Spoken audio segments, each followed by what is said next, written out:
lucky bamboo. So, little takeaway. If I put them on the table, nobody's going to take them, so I'm going to pass them around.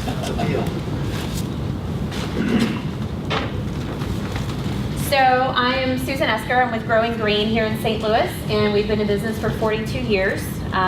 We do plants in commercial buildings, outdoor container gardens, and holiday decor programs. So I'm the Director of Sales and Marketing, and I've been with the company for 12 years, and I love it. I'm spoiled, which is nice to say, because I wasn't in my previous life, so it's a good thing. It's a good industry. So I'm going to start off with this slide because actually I took this back in April. I got to go to the Longwood Gardens. Has anybody ever heard of or been to Longwood Gardens in Kennett Square, Pennsylvania? No? Well, if you ever get to go to that area, you need to go see it. This is an actual green wall. These are called the, I forget what the word is, but there's some funny name for these bathrooms. These are actually individual restrooms, and they go all the way around this curved area, and this is a green wall that lines this entire hallway on both sides. So it's pretty cool. It's pretty impressive to see, and there's the pictures, you know, circulate in our industry everywhere, and I actually got to take this one, so that was kind of fun. So I guess let's get started. So who likes to camp, fish, golf, garden, sit on your patio, look out the window, walk in a park, ride a bike? I should see everybody's hands up in here. Come on. So, what do all these things have in common? Anyone? Outside. I know this is a vocal group and we have nothing else to do but sit here and Well, talk. look out So, the come windows on. inside. Nature. Okay. So, there is a word. It's called biophilia. Has anybody ever heard this word before? Nope? Okay. Well, biophilia it stems from the Greek roots meaning love of nature. It's the innately emotional affiliation of human beings to other living organisms. There's a reason you like to golf. Yes, okay, it's a sport, but somewhat. A drinking sport, that's more. But walking in a park, playing with your dog outside, it's being outside with nature. There's a reason that we like it. The concept of biophilia implies that humans hold a biological need for connection with nature on a physical, mental, and social levels, and that this connection affects our personal well-being, productivity, and social relationships. So, it's a pretty big deal, right? Biophilia, you guys are going to remember that word. It's an innate human attraction to nature. Who here has a plant at their desk or in their office? Really? I told you I didn't. Oh my gosh. Well, now you all will. You can take the lucky bamboo. You're going to take the lucky bamboo along with you and put it in a little vase, and you'll now have something green at your desk. Okay? Did everybody get one? Okay. So I don't want to hear that nobody got a plant. All right. So I'm going to apologize now. I'm going to do a lot of reading because I have a lot of statistics in here, and I do not have the statistics memorized. I can tell you about biophilia and plants and what I do all day long, but a lot of this is very specific, so bear with me. So biophilic design is a response to the human needs to connect with nature and works with reestablish and connect to the built environment. Does everybody understand what that means? So if you're in an office and you want to have a plant at your desk or you want to have a view to the outside, it's your connection with nature. Ultimately, biophilic design is the theory, science, and practice of creating buildings inspired by nature, with the aim to continue the individual's connection with nature and the environments in which we live and work every day. How awesome would it be to have a view like they have here and be able to look outside and all the trees and all of those fun things. So in today's contemporary built environment, people are increasingly isolated from the beneficial experience of natural systems and processes. Yet it is often natural settings that people find particularly appealing and aesthetically pleasing. So by mimicking these natural environments within the workplace, we can create workspaces that are imbued with positive emotional experiences. It is often the case that we don't take enough time to immerse ourselves in nature and appreciate the living systems that exist everywhere around us, making it vital for us to incorporate nature into our day-to-day environments. Like I said, there's a reason you want to have a plant at your desk. Okay, so biophilia-based design. There are 3 pillar concepts with the biophilia-based design. Today we're going to talk about the nature in this space. So there's nature in the space, natural analogs, and nature of the space. So nature in the space.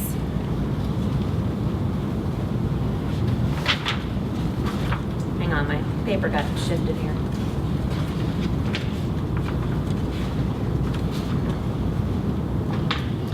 Okay, so some examples of nature in this space.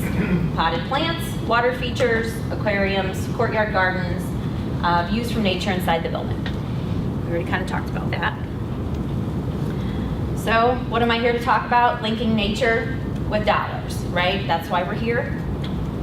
So having even 1 plant per employee will already result in a higher productivity level. Now, do you want plants at your desk?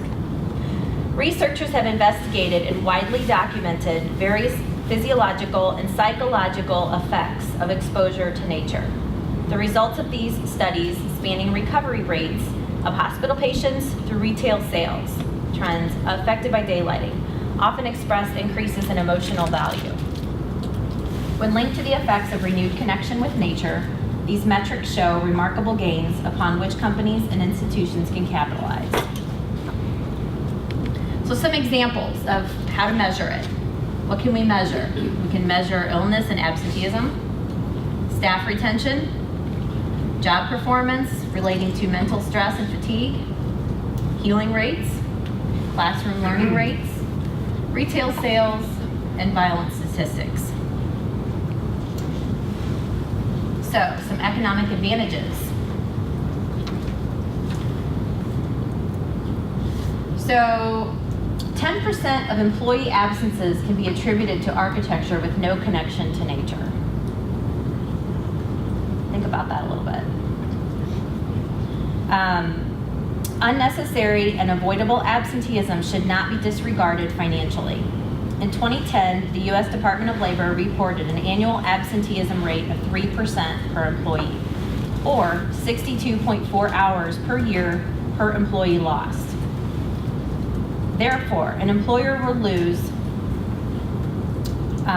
$2,074 per employee per year. Across 20 employees, how many in here work for a company that have more than 20 employees? I'm very minuscule and we have 25, so I'm sure everybody here has more. Across 20 employees, the same company will lose over $41,000 in salary costs. Ouch. I know a company like ours can't afford that. So that's a big deal, right? Biophilia can re-engage losses from unproductive operating costs. So does everybody know what unproductive operating costs are? I don't know if you've ever done it, but sometimes I sit at my screen and I stare at it. Yeah, I end up being very productive. That would be me, so I have to have more plants in my office. Biophilia can re-engage losses. More than 90% of a company's operating costs are linked to human resources, and financial losses due to absenteeism and presenteeism account for 4%. Commercial spaces that give occupants access to nature serve as a release to outside stresses and tend to cause less environmental stress themselves. It makes fiscal sense for companies to try to eliminate environmental stress that cause them thousands of dollars per year in employee costs. Does anybody have questions so far? I'm kind of cruising through this. So, healthcare. Healthier patients, healthier profits, biophilic design in hospitals. I know we don't relate to hospitals here, but it's good information to have. It's a good example. In 1984, Roger Ulrich pioneered a seminal study to measure the influence of natural and urban sceneries on patients recovering from gallbladder surgery. The long and short of this is basically everything was the same in this research study. Some patients had a view of the outside, some patients had a view of a brick wall. I'm not sure how that was fair, but but that was the study that was done. The patients that had overlooked the scene with nature were released after 7.96 days, compared with the 8.71 days it took patients with the views of the hospital exterior walls, sorry. So, for example, applied to Ulrich's study of 46 patients, the cost of patient care could have been reduced by over $161,000 if patients were released just 1 day sooner. That's pretty substantial. I mean, I know it sounds like, oh, a half a day, but you know how they're always trying to shuffle you out of the hospital pretty quick? Well, this would help with that. Just add some plans. Biophilia in retail. Who likes to shop? Let's see, who's from St. Louis? Okay, what's your favorite mall in St. Louis? Galleria. We do the plants there. They spend a lot of money on taking care of the plants in the mall. Plaza Frontenac, we also do the plants there. Those are the only 2 malls in St. Louis that actually make an investment towards plantings in the space. Other malls have plants, but let's just say I wouldn't look at them. They're not very healthy and they're not very happy because they don't make an investment and put it towards to keep things going. So, and what is your perception of those malls? What do you, when you think of the Galleria or Plaza Frontenac, what do you think of? Luxury. High-end. Relaxing. High end, right? Well, it's relaxing, that's good. So, retail customers judge businesses surrounded by nature and natural features to be worthy of prices up to 25% higher than businesses with no access to nature. Isn't that interesting?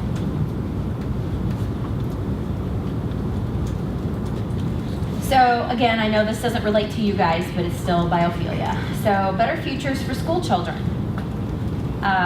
This is just a very quick little thing. I found it very interesting. Children progressed through school curricula 20 to 26% faster when learning in day-lit environments. I remember in grade school we got to open the windows once in a while, and that was pretty exciting. I'm sorry, what was that statistic? 20 to 26% faster? I know, isn't it? So, I don't know, how am I doing on time? I'm really moving. I'm moving pretty quickly here. Going forward with biophilic design. And I do want to mention all of the pictures that I've had up in here, these are all of our projects. So, kind of fun stuff. Recent research from neuroscience and endocrinology show the crucial role that experiencing nature has for our physiological well-being. You said you feel more relaxed in that mall or with the plants because it does create a sense of well-being. Implementing biophilic design into our workplaces, healthcare system, educational environments, and communities is not just a nice amenity. It has profound economic benefits. It is imperative that we bring nature into our built environment. Human Spaces report into global impact of biophilic design in the workplace, led by renowned organizational psychologist, Professor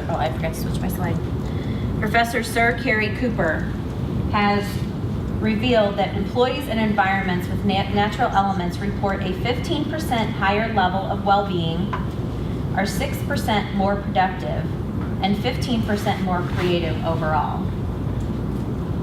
So I don't know how well you guys can see this picture, but you see the slide, the bikes, the green wall, the plants, all the natural light coming in. Who wouldn't want to work in this space? Globally, nearly half, so 47% of office employees have no natural light in their working environment. In Canada, 32% of workers reported having no windows and above average levels of stress. Conversely, Indonesian workers reported some of the highest levels of light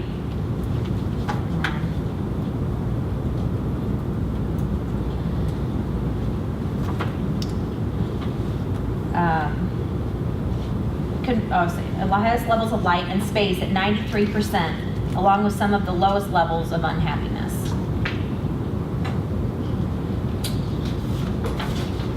So I know this has been sort of short and sweet. I don't know how I got through it so quickly, but does anybody have any questions or any specific?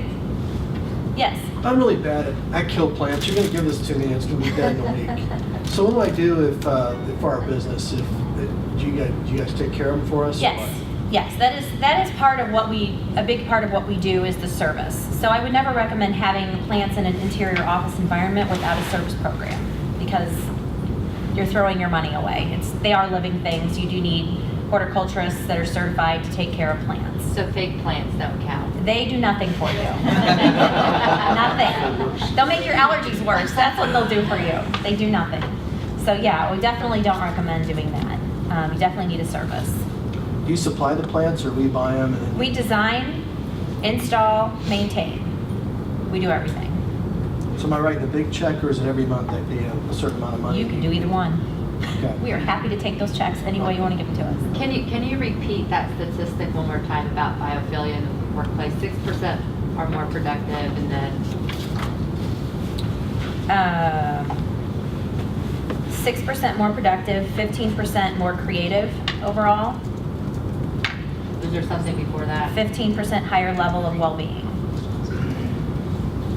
Do you have a question? Yeah, so a lot of office spaces have some exposure to natural light, but a lot of areas have no natural light access at all Mhm. because of where they are in the building.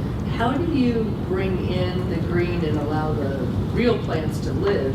And does your company advise on lighting options and other things? We would make recommendations. A lot of times artificial light is just as effective as natural light. It's not really about the type of light, it's about the quantity of light, the foot candles. So even in an atmosphere like this, you could have live plants. So we do them, I mean, there's some places we call the closets, but for the most part, you can pretty well put plants just about anywhere. We've gotten really big into the vertical green walls.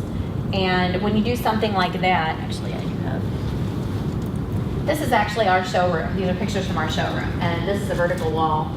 And when you do that, you do have to have more light because they just, I don't know why when you tilt a plant, it needs more light. I don't get it. But anyway, they do require more light to stay full and lush. But there's also some fun things like this is actually a preserved moss wall. So these little plants, these are air plants. So they just get spritzed every couple of weeks. But the moss itself is preserved. So there's a lot of different things you can do. I do have a question. So in looking at your pictures, I've noticed that a lot of the work that you guys done for these businesses, they also have a lot of color. Their offices aren't beige. Oh, yes, they are. blonde. Oh, yeah, they are. Really? Yeah. Okay. Yeah, a lot of them are. Maybe I missed that because of all the beautiful plants. that you- Everything's white now. Okay. I go into so many office environments and the walls are white, the furniture's white, the floor is white. I'm like, oh, how about some color? And yeah, so we can bring it in with the containers, we can bring it in with the plants. We can do a lot of different things. Especially, it's kind of nice when it's all white because you don't have to compete with Fresh anything. palette. Yeah, you do. But if you have like brown and blue and We can do that. A lot of these planters come in like 56 finishes. Pretty much it's anything you want. It's like ordering furniture. It's very customizable. Any other questions? Michael, I'm sorry, I'm finishing really Perfect. short, but Thank you very much. Thanks for the plants.